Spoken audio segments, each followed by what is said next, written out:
नमस्कार, आप देख रहे हैं आज तक। आपके साथ मैं हूं सईद अंसारी। स्वागत है आपका खबरदार में। लालू परिवार के करप्शन का बही खाता मोटा ही होता जा रहा है, जिसमें नए नए चैप्टर्स जुड़ते जा रहे हैं। कल पटना में जो सीन आपने पूरे दिन देखे, उसका अगला पार्ट आज दिल्ली में देखा गया। फर्क बस इतना था कि कल राबड़ी तेजस्वी थे, तो आज लालू की बेटी मीसा और दामाद शैलेश का नंबर था।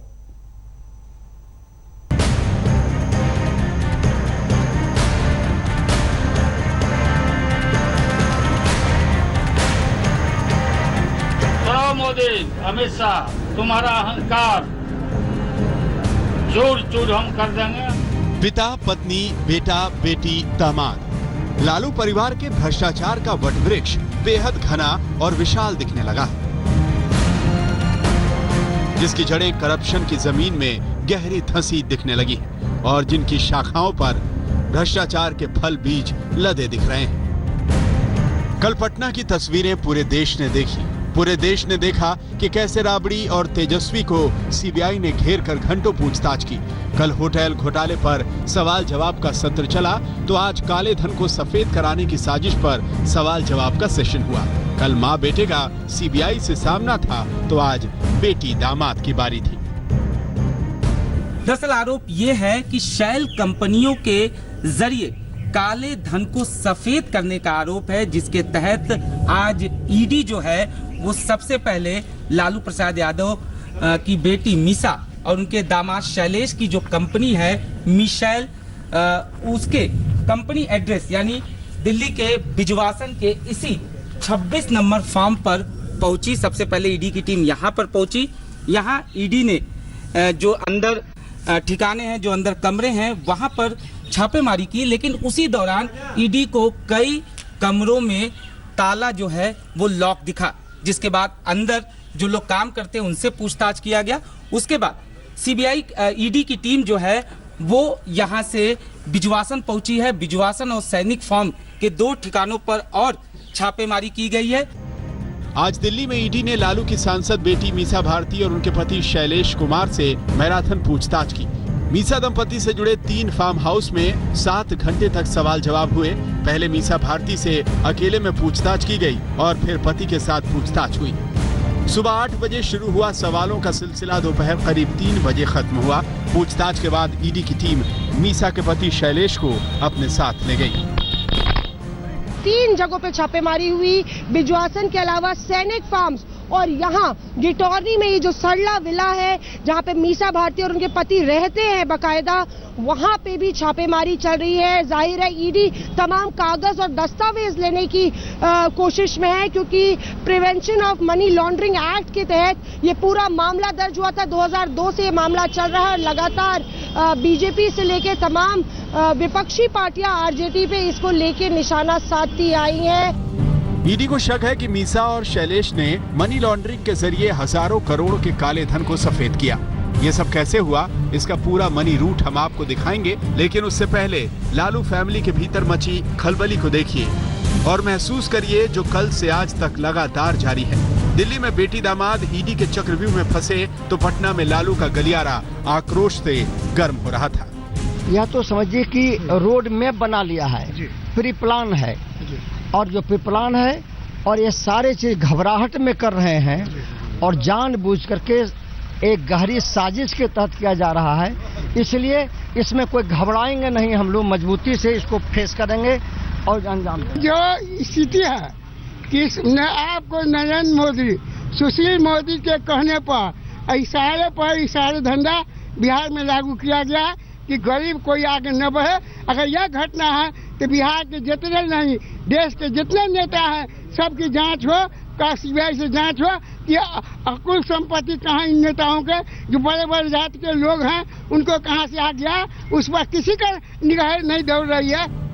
इसमें 2 राय नहीं कि लालू कुनबा इस वक्त गहरी मुसीबत में है। जांच एजेंसियां भ्रष्टाचार के फाइलों के पन्ने पलट रही हैं। लालू सियासी साजिश का रोना रो रहे हैं, लेकिन बीजेपी के लिए ये मन मांगी मुराद मिलने जैसी स्थिति है। लालू को चारा कांड में पटना से रांची तक सीबीआई कोर्ट का चक्कर लगाना पड़ा। तेजस्वी राबड़ी लारा केस में फंस गए हैं। बेटी दामाद काले को सफेद करने के कानूनी फेर में फंसे हैं। लेकिन सवाल यह है कि क्या ईडी मीसा और शैलेश को गिरफ्तार कर लेगी या फिर सीबीआई के शिकंजे में तेजस्वी आएंगे? मौसमी सिंह के साथ अनुज मिश्रा, दिल्ली, आज तक। खबरदार में अब हम आपको लालू के दामाद बेटी को और उनका वो अनोखा खेल दिखाएंगे जिसके जरिए काले धन को सफेद किया गया और करीब 1000 करोड़ की संपत्ति एक झटके में मीसा और शैलेश के पास आ गई। ये वो करतब है जो अब ईडी की जानकारी में आ चुका है और इसके बाद जांच एजेंसी ने लालू की बेटी दामाद पर शिकंजा कस दिया है।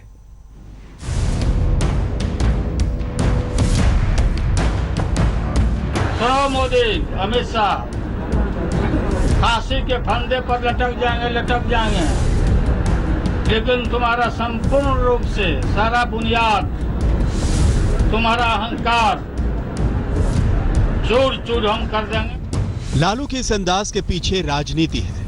खुद को सियासी पीड़ित बताकर कैडर को राजनीतिक संदेश देने का मकसद है, लेकिन उनके लिए अपने कुनबे को जांच के दायरे से बचा लेना आसान नहीं होगा।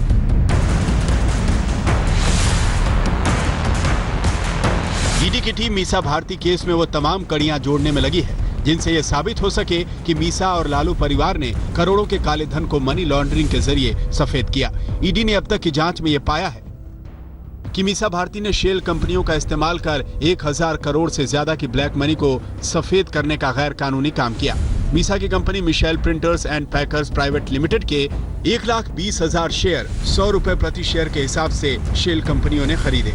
ये कंपनियां जैन भाइयों की हैं, जिन्हें ईडी पहले ही गिरफ्तार कर चुकी है। शेयर के पैसे से मीसा की कंपनी ने पटना और दिल्ली में करोड़ों की जायदाद खरीदी।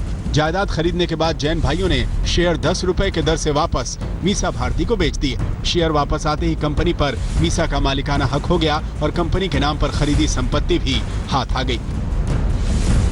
सूत्रों से यह इनपुट मिला है कि मीसा भारती और उनके पति को एकोडोमेशन एंट्री के जरिए काले धन को सफेद करने का पूरा गुर सीए राजेश अग्रवाल ने बताया, जिसे ईडी गिरफ्त में ले चुकी है। सीए राजेश अग्रवाल का बयान वो मजबूत सबूत है जिसकी बुनियाद पर ईडी कभी भी मीसा के पति को गिरफ्तार कर सकती है। सूत्रों की माने तो इन्फोर्समेंट डायरेक्टरेट के पास मीसा और शैलेश कुमार के खिलाफ पुख्ता सबूत है। सीबीआई का भी शिकंजा लालू एंड फैमिली पर कस रहा है। खुद को चाणक्य कहने वाले लालू प्रसाद यादव भी ये कहीं ना कहीं जानते हैं। यही वजह है कि वो इस लड़ाई को तथ्यों पर कम और सियासी तौर पर ज्यादा लड़ रहे हैं। यानी कि लालू की सांसद बिटिया के लिए अब आने वाले दिन सुखद नहीं रहने वाले। लेकिन सबसे बड़ी मुश्किल लालू यादव के लिए खुद है। वो खुद को चारा कांड में डिफेंड करें, बेटे बेटी को लारा कांड में बचाएं या बेटी दामाद को बेनामी संपत्ति के बखेड़े से बाहर निकालें। लालू जैसे मंचे नेता के लिए यह आसान नहीं रहने वाला। सूत्रों के अनुसार प्रवर्तन निदेशालय को दिल्ली की छापामारी में कुछ महत्वपूर्ण दस्तावेज हासिल हुए हैं। ये दस्तावेज लालू की बेटी मीसा भारती, उनके पति शैलेश कुमार को चार्टर्ड अकाउंटेंट राजेश कुमार अग्रवाल, विनय मित्तल और जैन बंधुओं से जोड़ते हैं। इन लोगों ने एकोमोडेशन एंट्रीज दी थी जिनके बल पर बेनामी संपत्ति को हासिल किया गया है। सूत्रों के अनुसार प्रवर्तन निदेशालय अब जल्द ही शैलेश कुमार और मीसा भारती को पूछताछ के लिए बुला सकती है। कैमरामैन हिमांशु शर्मा, शालिनी लोबो, इल्मा हसन, शिवेंद्र श्रीवास्तव के साथ आतिर खान, दिल्ली, आज तक। लालू और उनका परिवार मुश्किल में है। जांच एजेंसियों का शिकंजा कस रहा है, लेकिन नीतीश कुमार ने चुप्पी साध रखी है। हाँ, कांग्रेस जरूर लालू परिवार के बचाव में पूरे दमखम के साथ उतर गई है।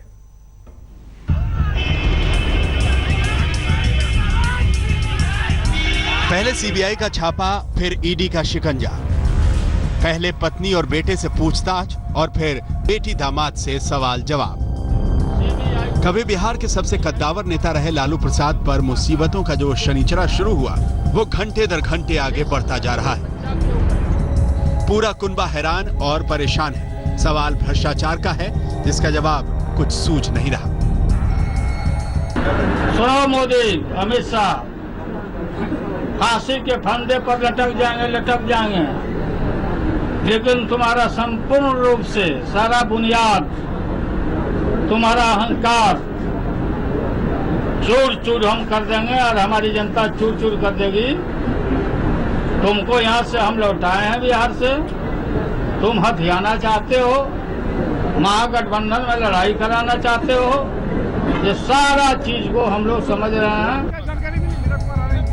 सीबीआई और ईडी के शिकंजों के बीच आरजेडी प्रमुख के घर पर नेता कार्यकर्ताओं का तांता लगा हुआ है। केंद्र सरकार और बीजेपी के खिलाफ नारेबाजी हो रही है। सचमुच विपत्ति जब आती है, कायर को ही दहलाती है।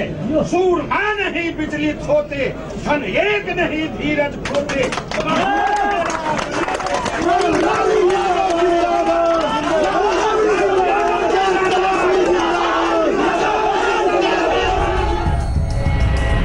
लालू के घर पहुंचने वाले कह रहे हैं कि प्रस्तावित रैली को लेकर माथापच्ची हो रही है, लेकिन जुबान खुलते ही हाजिरी की असली हकीकत सामने आ जाती है।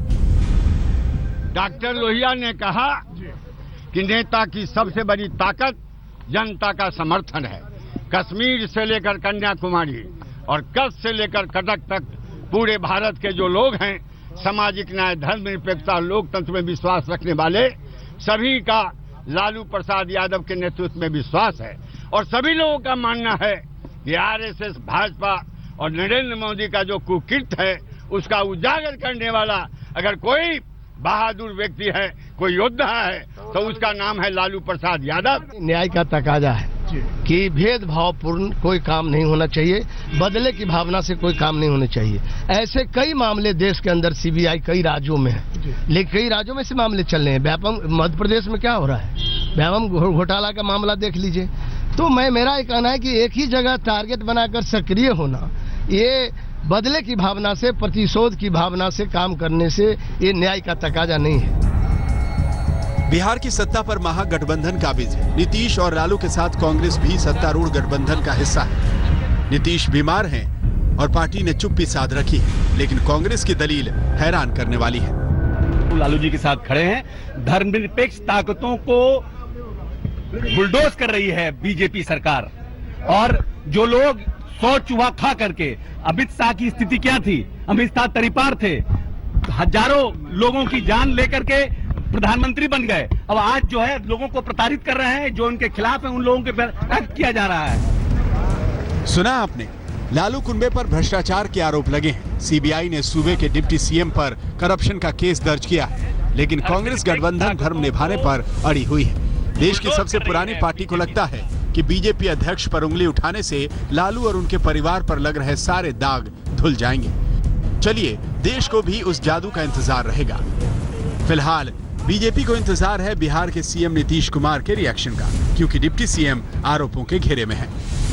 लाख लालू यादव बदले की भावना, मुझे फंसाया जा रहा है, तो मुद्दों पर जवाब नहीं दे रहे और कह रहे हैं कि मेरा बेटा नाबालिग है। अरे जब तुम्हारा बेटा तेजस्वी यादव और डिलाइट मार्केटिंग का मालिक बन रहा था, उसमें वो दुधमुहा बच्चा था या 25 साल की उसकी उम्र थी, जिसमें शेयर होल्डर बन रहा था, जिस समय मॉल बन रहा था, उस समय तुम्हारा आपका बेटा बालिग था या दुधमुहा बच्चा था।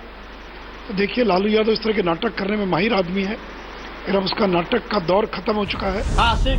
बहरहाल, एक तरफ लालू पर लगातार आरोप लगाने वाले सुशील मोदी बार बार नीतीश से मुंह खोलने की अपील कर रहे हैं, तो दूसरी ओर नीतीश कुमार ने सुशील मोदी पर अपनी आंखें खोल रखी हैं। पूरे हो हंगामे के बीच सुशील मोदी के घर की सुरक्षा बढ़ा दी गई है। भाजपा नेता सुशील कुमार मोदी ताबड़तोड़ लालू और उनके कुंबे के खिलाफ भ्रष्टाचार के मामले उजागर करते जा रहे हैं, और इसी क्रम में कल लालू के घर पर सीबीआई के छापे भी पड़े, जिसके बाद इस बात की आशंका जताई जा रही थी कि क्या सुशील मोदी को अब जान का खतरा भी महसूस हो सकता है। इसी को लेकर आज सरकार की तरफ से जो है देख सकते हैं सुशील कुमार मोदी के घर पर जो है वो सुरक्षा काफी बढ़ा दी गई है। आमतौर पर इतनी सुरक्षा उनके पास इर्द गिर्द नहीं रहती है, लेकिन कल जिस तरीके से सीबीआई छापे पड़े और जो मोदी खुद बता रहे हैं कि वहां कुछ आरजेडी के कार्यकर्ता थे जो उनके निवास स्थान को ढूंढ रहे थे, उसके बाद जो आज यहाँ पे सुरक्षा बढ़ाई गई है। पुलिस के, बिहार पुलिस के जवान यहाँ पर भारी संख्या में जो है वो लगा दिए गए हैं। लेकिन सुशील मोदी कह रहे हैं कि वो लालू से नहीं डरते और न ही उन्हें किसी सुरक्षा की दरकार है।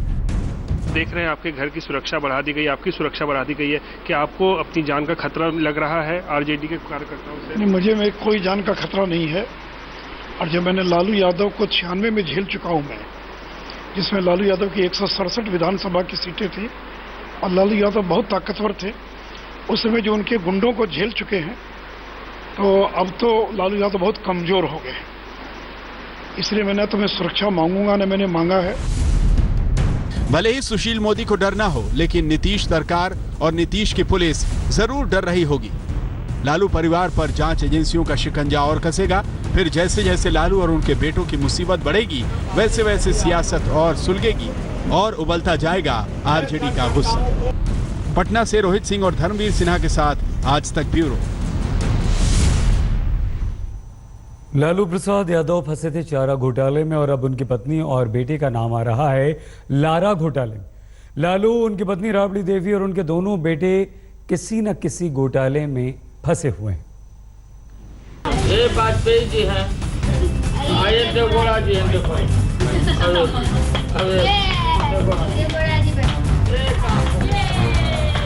सियासी शतरंज के दांव चलने में लालू प्रसाद का कोई जवाब नहीं। ये तस्वीरें उस वक्त की हैं जब बिहार की राजनीति में उन्हें दूर दूर तक कोई चुनौती देने वाला नहीं था। वो बिहार के मुख्यमंत्री थे, जनता दल के राष्ट्रीय अध्यक्ष थे और उनके समर्थक उनमें प्रधानमंत्री बनने की संभावना देखते थे। लेकिन एक बार चारा घोटाले में फंसे तो सारी उम्मीदें चकनाचूर होती गईं। सवाल ही नहीं है किस बात का। तुम झूठ चार्जशीट करोगे, मैं इस्तीफा कर दूंगा। मैं कावड़ हूं क्या? किस संविधान में लिखा है कि कोई चार्जशीट होगा तो इस्तीफा कर देगा? Where it is written in the Indian Constitution? जो चार्जशीटेड हैं वो चुनाव लड़ते हैं। लेकिन तब लालू की एक नहीं चली और उनको चारा घोटाले में न सिर्फ मुख्यमंत्री की कुर्सी छोड़नी पड़ी बल्कि जेल भी जाना पड़ा। बाद में अदालत ने उनको दोषी भी पाया। चारा घोटाले का दंश लालू अब तक झेल रहे हैं। जब भी सीबीआई कोर्ट तारीख तय करती है, उन्हें पेशी के लिए रांची जाना होता है। चारा घोटाले में तो लालू अकेले ही फंसे थे, लेकिन लारा घोटाले में पत्नी और बेटों पर भी आरोप है। राबड़ी भी सवालों के घेरे में है तो तेजस्वी भी। बात चारा और लारा तक खत्म नहीं होती। जमीन घोटाला भी है और मनी लॉन्ड्रिंग केस भी है। दूसरे बेटे तेज प्रताप के साथ बेटी मीसा और लालू के दामाद शैलेश भी फंसे हैं। मतलब लालू एंड फैमिली पर घोटालों के दाग हैं। जरा इस फैमिली ट्री पर नजर डालिए। लालू और राबड़ी के 2 बेटे हैं और 7 बेटियां हैं। बेटों के नाम तेज प्रताप और तेजस्वी हैं। बेटियां मीसा भारती, रोहिणी आचार्य, चंदा सिंह, रागिनी यादव, हेमा यादव, अनुष्का राव और राजलक्ष्मी सिंह हैं। लालू चारा घोटाले में फंसे हैं तो उनकी पत्नी राबड़ी देवी का नाम लारा प्रोजेक्ट कंपनी में आया, जिसके नाम 32 करोड़ रुपए की जमीन महज 65 लाख रुपए में ट्रांसफर की गई है। इतना ही नहीं, सुशील मोदी ने राबड़ी पर 18 फ्लैट्स रखने का आरोप लगाया है। लालू के बेटे और बिहार के डिप्टी सीएम तेजस्वी यादव भी लारा घोटाले में फंसे हुए हैं। पटना में बन रहे बिहार के सबसे बड़े मॉल में तेजस्वी की भी हिस्सेदारी है। इस मॉल की लागत 750 करोड़ रुपए बताई जा रही है। लालू यादव के दूसरे बेटे तेज प्रताप यादव पर करोड़ों रुपए की बेनामी संपत्ति का आरोप है। साथ ही तेज प्रताप यादव मिट्टी घोटाले में भी फंसे हैं। लालू यादव की बेटी मीसा भारती और उनके पति शैलेश कुमार पर फर्जी कंपनियों के जरिए अरबों की संपत्ति बनाने का आरोप है। परिवार पर आरोपों की फहरिस्त बढ़ती जा रही है और लालू पूरा जोर लगाकर सफाई पर सफाई दे रहे हैं। चाणक्य ने 2 साल पहले सरला को उससे साथ रजिस्ट्री हो गया और 2006 में टेंडर हुआ वो पेन। सुनो प्रकाश, तब उसको सपना आ रहा था क्या चाणक्य को, उसको सपना आ रहा था कि हमको 2006 में हमको मिल जाएगा। ये बेतुका बात बोल करके असल में ये चाहते हैं कि हमको नस्ताबूद करें। लेकिन हकीकत यह है कि लालू घोटालों पर कोई मुकम्मल जवाब नहीं दे पा रहे। सियासी साजिश कहकर पलटवार कभी भी आरोपों का जवाब नहीं हो सकता। तो क्या वाकई बेटों और बेटी दामाद पर ईडी और सीबीआई के शिकंजे ने लालू को परेशान कर दिया है? आज तक ब्यूरो। अब हम जम्मू कश्मीर में अलगाववादियों की शोकग्रस्त सोच का पूरा विश्लेषण करेंगे।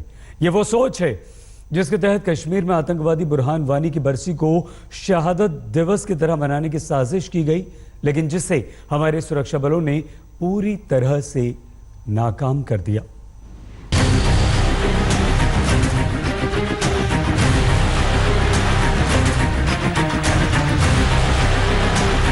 सुरक्षा बलों ने कश्मीर को गिलानी ब्रिगेड के शोकग्रस्त सोच का शिकार होने से बचा लिया।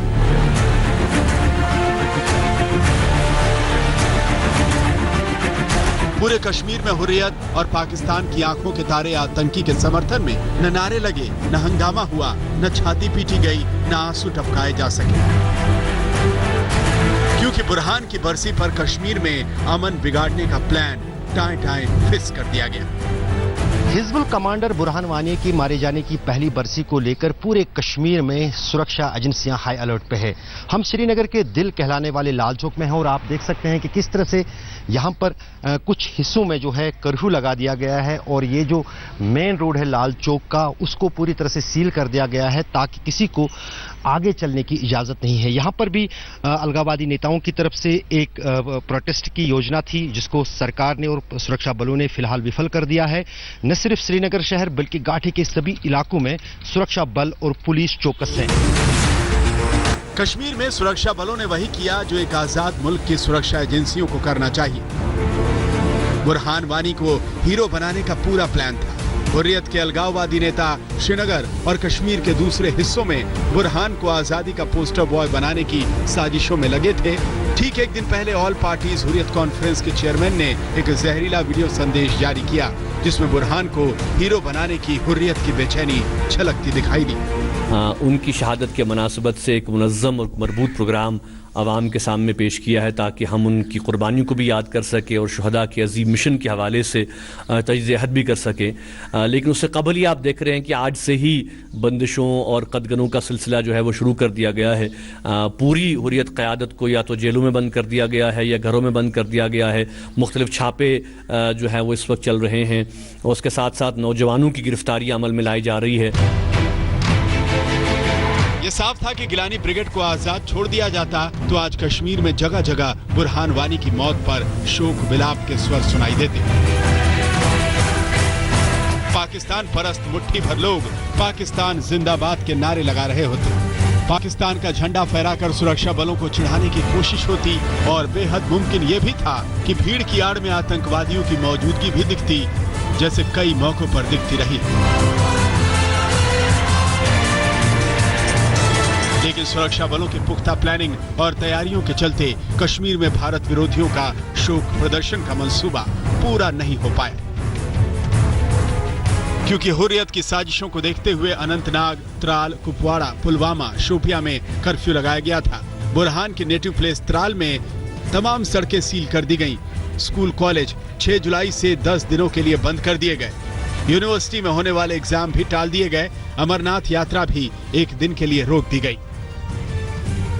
डाउनटाउन एरिया के जामिया मस्जिद के बिल्कुल बाहर हम एग्जैक्ट उस लोकेशन पे हैं जहां पे कुछ हफ्ते पहले मोहम्मद अयूब पंडित जो जम्मू कश्मीर पुलिस के जवान थे उनको लोगों ने मिलकर मार दिया। आज तक आ पहुंचा है एग्जैक्ट उस लोकेशन पे। आज सड़कें बिल्कुल बंद हैं, शांत है, लेकिन उस शांति में एक पल का डर भी है कि कब कुछ लोग बाहर आ जाएं, पथराव हो जाए या किसी और टाइप की हिंसा भी रिपोर्ट हो सकती है। तो इसी वजह से पुलिसकर्मी और जो सीआरपीएफ के जवान हैं वो बिल्कुल अलर्ट पे हैं। आप देख सकते हैं कि जहां तक नजर जा पा रही है, पीछे हो या उस तरफ देखा जाए, बिल्कुल खाली सड़कें हैं, जो एक तरह से ये भी बताती है कि श्रीनगर शहर में भी उतने ही रिस्ट्रिक्शंस हैं डाउनटाउन एरिया में स्पेसिफिकली जितने त्राल और पुलवामा पे हैं, जहां के रहने वाले बुरहान वानी जो मिलिटेंट कमांडर हैं। सुरक्षा बलों का यह ऑपरेशन पूरी तरह कामयाब रहा। गिलानी ब्रिगेड की बोलती आज पूरे दिन बंद रही और पाकिस्तान के पैसे पर पलने वाले हुर्रियत समर्थकों को भी आज घरों के बाहर पांव पसारने का मौका नहीं मिल पाया। पाकिस्तान परस्तों पर सबसे बड़ा प्रहार तो खुद बुरहान वानी के पिता ने किया। बुरहान वानी के पिता की अपील अलगाववादियों के कानों में पिघले शीशे की तरह पड़ी होगी। कोई अनटोवर्ड न हो जाए, खून खराबा न हो जाए, अगर लोग यहाँ आए वो अमन से आएंगे। ये कश्मीर के हर अमन पसंद पिता के दिल की बात है, जिसे कश्मीर के दुश्मन सुनना नहीं चाहते। लेकिन अब उन्हें यह जान लेना चाहिए कि कश्मीर के नौजवानों के बीच बुरहान वानी को नायक बनाने की उनकी साजिश कामयाब नहीं होने वाली। पूजा शाली के साथ अशरफ वानी, श्रीनगर, आज तक। बुरहान वानी के नाम पर भारत विरोध का जहर फैलाने में आज भी पाकिस्तान पीछे नहीं रहा। पीओके में हाफिज के गुर्गों ने कार्यक्रम किया तो पाकिस्तानी आर्मी चीफ कमर जावेद बाजवा ने भारत को चिढ़ाने वाला ट्वीट किया।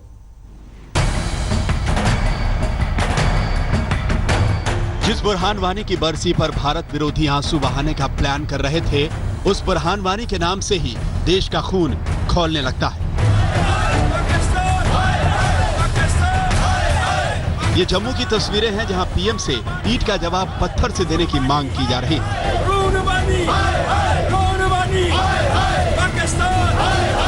हम अपने राष्ट्र की भूमि के ऊपर ऐसे खूंखार आतंकवादी बुरहान वानी की डेथ एनिवर्सरी नहीं मनाने देंगे।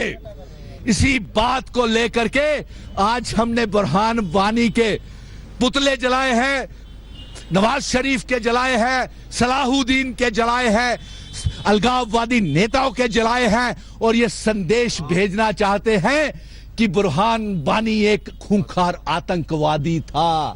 ये बातें हिंदुस्तान के अंदर नहीं चलेंगी। बॉर्डर खोल दो, जो पाकिस्तानी जाना चाहता है उसको बॉर्डर खोल करके भेज दो। जो रह गए हिंदुस्तानी, और वो हिंदुस्तानी और तिरंगे झंडे का सम्मान करने वाले रहेंगे। पाकिस्तानियों को बॉर्डर के पार फेंक दो। ये जम्मू की नहीं, पूरे देश की आवाज है। बुरहान वानी जैसे आतंकियों के लिए इस देश में कोई जगह नहीं। उस बुरहान वानी को हीरो बनते ये देश नहीं देख सकता जिसकी मौत पर सीमा के उस पार मातम मनाया जाए। जरा हर मोर्चे पर मात खाने के बावजूद शैतानी आदतों से बाज आने को तैयार नहीं। जिस बुरहान वानी को भारत हिजबुल का आतंकी मानता रहा है, वो पाकिस्तान की निगाह में शहीद है। पाकिस्तान आर्मी अफसर कमर जावेद बाजवा का ये ट्वीट भारत के जख्मों पर नमक रगड़ने जैसा है। कश्मीरियों को अपना फैसला खुद करने का हक है। भारत की जातियों के खिलाफ बुरहान वानी की शहादत कश्मीरियों के पक्के इरादे का सबूत है। उसका दुश्मन था, उसका वही अंजाम होना था जो हुआ। कश्मीर में अमन चैन के लिए बुरहान वानी जैसे आतंकियों का अंत जरूरी है। बुरहान के मारे जाने के बाद एक साल में हमारे सुरक्षा बलों ने 163 आतंकवादियों को ढेर किया है। बुरहान की मौत के बाद 2016 में घुसपैठ के 317 मामलों की जगह 2014 में 124 घुसपैठ के मामले सामने आए। आतंक से जुड़ी घटनाओं में भी कमी आई है। पत्थरबाजों पर भी अंकुश लगा है। भारत ने तय कर लिया है कि दुनिया को पाकिस्तान की असलियत बताते रहना है और ग्राउंड जीरो पर आतंकवादियों की तमाम साजिशों को सख्ती से ध्वस्त करते रहना है। कश्मीर उसी का है जिसके दिल में हिंदुस्तान है। पाकिस्तान के गीत गाने वालों की कश्मीर में कोई जगह नहीं। तो अलगाववादियों के मंसूबों पर हमने पानी फेर दिया। विजय माल्या के भारत लौटने की उम्मीदें काफी बढ़ गई हैं। आज जब प्रधानमंत्री नरेंद्र मोदी हैम्बर्ग में इंग्लैंड के प्रधानमंत्री थेरेसा मे से मिले तो उन्होंने माल्या के प्रत्यर्पण में सहयोग की मांग की। माल्या पर भारतीय बैंक्स के 9,000 करोड़ का कर्ज है और माल्या पिछले साल मार्च से फरार है। हैम्बर्ग में G20 समिट के दौरान प्रधानमंत्री नरेंद्र मोदी और इंग्लैंड के पीएम थेरेसा मे के बीच कई मुद्दों पर बातचीत हुई, जिसके बाद पीएमओ ने ट्वीट किया। प्रधानमंत्री नरेंद्र मोदी और थेरेसा मे के बीच मुलाकात हुई और दोनों ने भारत इंग्लैंड के संबंधों के हर मसले पर बातचीत की। पीएमओ के ट्वीट को विदेश मंत्रालय के ट्वीट ने ज्यादा साफ किया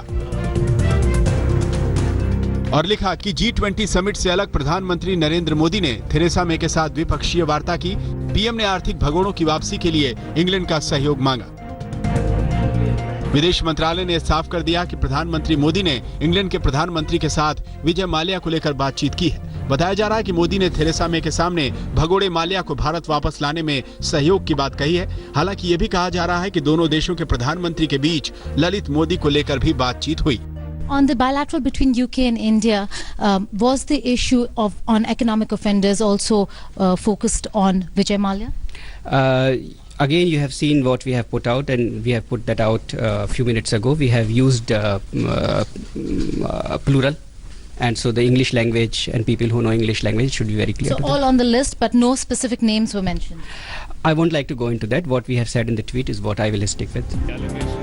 शराब कारोबारी विजय माल्या पिछले साल मार्च से इंग्लैंड में रह रहे हैं और उन पर प्रत्यर्पण का केस चल रहा है। गुरुवार को विजय माल्या के केस की सुनवाई के दौरान उनके वकीलों ने ब्रिटिश कोर्ट में भारतीय जेलों की बुरी हालत का हवाला दिया था। लिहाजा माना जा रहा है कि भगोड़े माल्या को इस बात का एहसास हो गया है कि मुकदमे का फैसला उनके खिलाफ आएगा और उन्हें भारत वापस आना होगा। We are in court. Let them provide whatever evidence they have, and we will also state our case. Nothing more to say. Vijay Mallya पर भारतीय बैंकों के करीब 9,000 करोड़ रुपए बकाया हैं, जो उन्होंने किंगफिशर एयरलाइंस के नाम पर 17 बैंकों से लिए थे। जब माल्या को दिया लोन डूबने लगा तो बैंकों ने सुप्रीम कोर्ट का रुख किया। बैंकों ने सुप्रीम कोर्ट से माल्या को विदेश जाने से रोकने की अपील की, लेकिन कोर्ट का फैसला आने से पहले ही मार्च 2016 में माल्या इंग्लैंड के लिए निकल गए। प्रत्यर्पण केस में विजय माल्या को 18 अप्रैल 2017 को गिरफ्तार किया गया, लेकिन चंद घंटों के बाद ही उन्हें जमानत मिल गई। इंग्लैंड के साथ भारत की प्रत्यर्पण संधि भी है, लेकिन अब तक सिर्फ एक भगोड़े को ही भारत लाया जा सका है। माल्या का मामला कोर्ट में चल रहा है। अदालत कुछ फैसला सुनाए उससे पहले भारत की सरकार ने इंग्लैंड की सरकार पर दबाव बढ़ा दिया है। देखने वाली बात होगी कि नतीजा क्या आता है। माल्या वापस लौटते हैं या फिर एजेंसियों को नाकामी मिलती है। हैम्बर्ग में गीता मोहन के साथ आज तक ब्यूरो। उत्तर प्रदेश के मुख्यमंत्री योगी आदित्यनाथ अपने शहर गोरखपुर गए तो एक खास उद्देश्य से, लेकिन अपनी सादगी के लिए मशहूर मुख्यमंत्री योगी आदित्यनाथ के लिए उनके ही प्रशासन ने तामझाम के साथ ऐसी वीवीआईपी तैयारी की जिसे लेकर पहले भी सवाल उठ चुके हैं। आप भी देखिए।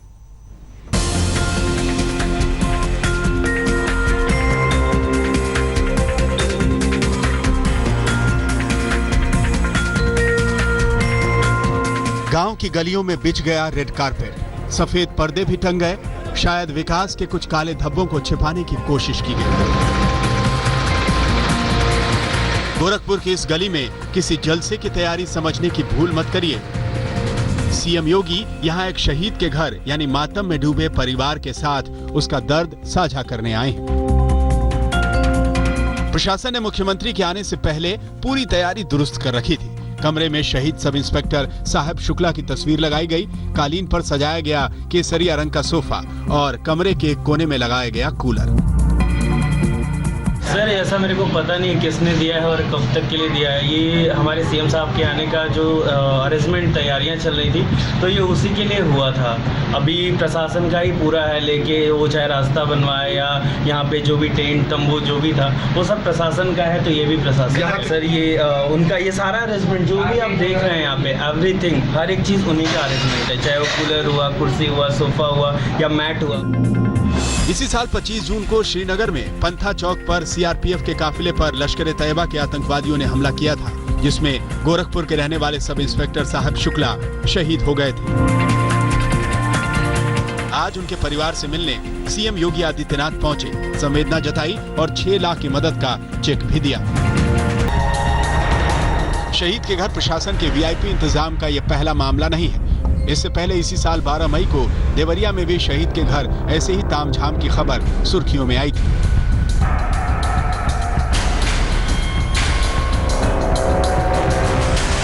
देवरिया में शहीद प्रेम सागर के घर सीएम योगी के दौरे से पहले एसी, सोफा और कालीन सजा दिए गए और संवेदना जताकर योगी के लौटते ही फटाफट सब कुछ हटा लिया गया।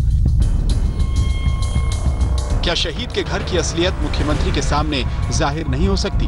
देश के लिए सर्वोच्च बलिदान देने वाले शहीद के साथ प्रशासन बार बार यह आडंबर क्यों करता है? मातृभूमि के लिए शीश चढ़ाने वाले जिस रास्ते पर फूलों की श्रद्धांजलि होनी चाहिए, वहां रेड कारपेट पर वीआईपी गाड़ियों के गुजरने का क्या मतलब है? गजेंद्र त्रिपाठी, गोरखपुर, आज तक।